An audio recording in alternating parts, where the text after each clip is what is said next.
So in the last video, we talked about high cortisol and how I like to test with saliva to measure the cortisol over a day. This isn't for every patient. It's just for patients who we feel are struggling and not getting the results they want. And there's a strong suspicion that maybe cortisol is the issue, not the other hormones. The other thing cortisol can do is raise your insulin, because they're both inflammatory hormones that follow the similar pattern. So quite often you could be gaining weight or having high sugars because your cortisol's become disrupted. So I think it is a useful test to do, even though it's not conventional or mainstream. I did talk about little hacks you can do to help improve your cortisol without fully changing your lifestyle and quitting your job and going to live on a desert island, as nice as that sounds.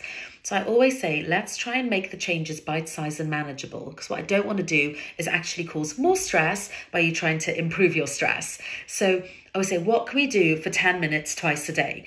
Is that waking up slightly earlier for 10 minutes and just doing a little bit of meditation or stretching or breathing exercises or journaling? And then what can you do at the end of the day to bookmark that as well?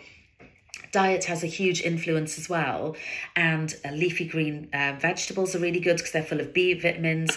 Things that contain magnesium like nuts can be very helpful, and trying to stay away from the very processed foods that have a lot of additives, because that's causing more stress on your body, and very sugary things that's spiking your insulin, spiking your sugars, and potentially spiking your cortisol. So diet's really important as well.